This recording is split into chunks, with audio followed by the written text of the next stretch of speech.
Hello，我係 Mimi。喺我30幾年嘅人生入邊，至少有2/3嘅時間，我都係做緊同畫畫創作有關嘅嘢。由細個嗰陣，我已經好肯定自己將來一定會做畫畫呢行噶啦。不過望翻轉頭，我呢條路上都踩過無數嘅大坑，走過唔少冤枉路，甚至幾次差啲想放棄畫畫添。所以今日我就想用過來人嘅身份，同大家分享下4個我犯過最大錯誤，等你哋可以避開呢啲問題，畫畫嘅路都會更加順利。自從我小學開始接觸動漫，我就完全沉迷咗喺呢個畫畫嘅世界入邊，一有時間就畫，日畫夜畫。所以到中學嗰陣，我覺得自己已經係全校畫得最叻嗰個人嚟噶啦。當時我以為自己好叻，直到高中嘅時候，我發現咗一個新嘅網站 Pixiv。呢個平台上有嚟自世界各地嘅高手，而最震撼嘅係有好多同我差唔多年紀，甚至細過我嘅人，已經有好明確自己嘅畫風噶啦。所以當時我就產生咗一個好強烈嘅諗法，我一定要快啲揾到自己嘅風格，畫到好似佢哋咁叻先得。於是我開始瘋狂咁研究佢哋用咩筆刷、咩功能、咩畫板。當時我以為個魔法就喺呢度，覺得只要拎到佢哋嘅工具，我就可以畫到佢哋一樣咁勁啦。結果係點呢？咁當然就係唔 work 啦。後來我先知道，要畫出咁靚嘅畫，真正嘅關鍵從來都唔喺工具度，而係喺繪師背後紮實嘅基本功。佢哋會睇大量嘅作品去提升審美，刻意去實驗提升佢哋嘅思維，而佢哋嘅畫風咧都係咁樣透過經驗慢慢累積塑造而成嘅。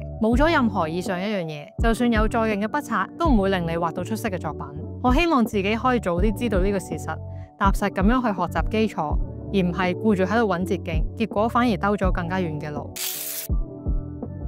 其實喺我高中同大學嘅時間，我一直都讀緊同 art 或者設計相關嘅科目，可能係典型嘅藝術家性格，加上一啲錯誤嘅刻板印象，我一直都會覺得畫畫就係一種靠感覺嘅藝術，所以除非係做功課或者係 project， 否則咧我從來都唔會特別咁有規劃去練習，總係等靈感到咧先至畫嘅。但係因為我本身就好中意畫嘢，成日都會主動探索唔同嘅技巧同埋風格，所以單憑感覺畫畫呢樣嘢喺我讀書時期其實唔係好大問題嘅。直到我開始接觸，特別要 keep 住畫一啲差唔多 style 嘅作品嘅時候，就出事啦。譬如當我去做一啲書籍嘅插畫啦，因為我每次畫畫都好隨性嘅關係，就算我順利完成咗個封面呢，我都發現自己好難 keep 住同一個 style， 因為我每次嘅畫法根本就唔統一，再加上嗰啲 job 嘅內容通常都唔係自己平時畫開嘅嘢，仲有 deadline 嘅壓力，有時畫畫下手感突然間消失，我個人呢就同時 hang 埋機，卡住唔知點算啦。嗰陣時我終於明白到畫畫靠感覺本身唔係錯嘅，但係如果淨係靠感覺咧，就會影響我嘅進步啦，同埋作品嘅穩定性。於是我開始建立自己畫 job 嘅時候嘅一啲 SOP 啦，令我無論當下有冇手感，我都可以穩定咁樣輸出。而後來嘅教學工作亦都俾咗我好多機會去整理我學過嘅知識，轉化成一套更加有系統嘅方法去幫人理解畫畫嘅概念同埋技巧。呢個過程唔單止幫到我去教人，亦都令我更加深刻體會到理性畫畫嘅好處，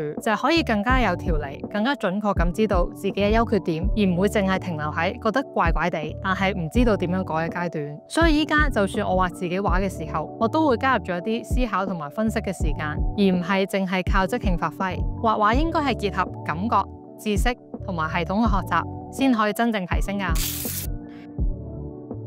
唔知你有冇經歷過因為同人比較而出現嘅情緒過山車呢？喺我讀書嘅時期，我已經好中意同人比較。如果我覺得自己畫得好過人，我就會自我感覺良好。但如果發現對方叻過我，我就會好唔開心，覺得我一定要叻過佢。而入行之後，呢種情況咧變得更加嚴重。特別係有咗社交媒體之後，我開始比較 like 數、follower 嘅數量，甚至咧連邊個接得多啲 job 都要比。到依家我都仲好記得，大概喺10年前，我參加過一個漫畫比賽，喺度畫畫同埋等待結果嘅過程，我係緊張到咧長期手震啦，個胃係抽住，連嘢都食唔到嘅。喺嗰一刻，我就真正咁感受到呢個問題嘅嚴重性。當我靜落嚟諗，我先發現個根本嘅問題就係原來我一直都將畫畫呢樣嘢當成我唯一嘅自我價值來源，而當中最吊詭，亦都係我覺得最可惜嘅咧，就係正正係因為呢種執着，令到我失去咗畫畫本來帶俾我嘅樂趣。因為我嘅快樂已經唔再嚟自畫畫本身，而係完全取決於外界嘅反應。但係呢啲嘢根本唔係我哋可以控制嘅。面對呢個問題，我相信好多人都會話，咁你不如試下將你嘅精力分散多啲喺畫畫以外嘅嘢度啦。但我知道咁樣講，對於一啲真係好中意畫畫嘅人嚟講咧，可能就會覺得唔開心啦。咁你真係叫我放棄追求畫畫？如果我唔花最多嘅時間去練習，點樣進步呢？絕對唔係咁嘅。事實咧，剛好相反。其實當你去體驗多啲人生唔同嘅部分，可能係玩下唔同類型嘅運動，識下畫畫圈以外嘅朋友，甚至係關心一啲唔同嘅社會議題。呢啲嘢除咗可以拎走你畫畫嘅壓力，更加可以幫到你喺生活入邊發掘更加多嘅靈感，甚至多咗好多發展嘅機會。如果你唔信，你可以睇下，其實有好多出名嘅藝術家、漫畫家，佢哋都有畫畫以外嘅興趣。呢樣嘢反而可以令到佢哋更加容易突圍而出，生活豐富咗，人生閱歷多咗，你嘅畫作都自然多咗靈魂。出嚟做嘢之後，我發現自己嘅審美程度咧好似退步咗，靈感亦都冇以前咁豐富。我自己諗嘅時候就覺得冇理由啊，明明理論上我依家嘅知識同埋我嘅畫技都應該係最叻，點解會咁呢？當我靜落嚟諗，我先發現原來我自中意畫畫以嚟，都生活喺一個高審美嘅環境入邊。譬如我細個就已經喺畫室長大，長期咧都俾呢個藝術氛圍去薰陶。而我讀設計嗰陣咧，成日都會有老師帶我哋去睇展覽，嗰啲 project 亦都會逼我哋去研究唔同嘅 artist。而學校嘅圖書館亦都有好多免費嘅藝術雜誌俾我哋任睇，咁我哋嘅審美自然就會潛移默化咁樣被提升啦。但係畢業之後咧，呢一切都變咗啦。我發覺當我冇咗一個藝術嘅環境，我作品嘅質感咧都開始慢慢咁樣下降。而喺我接多咗 job 之後咧，我覺得我有意無意都會開始迎合個市場，好難好似以前咁樣好天馬行空去探索唔同嘅風格。我發覺原來審美咧就好似肌肉咁樣，如果你唔練咧係會退步嘅。咁後來我係點樣改變呢？就我嘗試開始主動咧去培養翻一啲輸入靚嘢嘅習慣。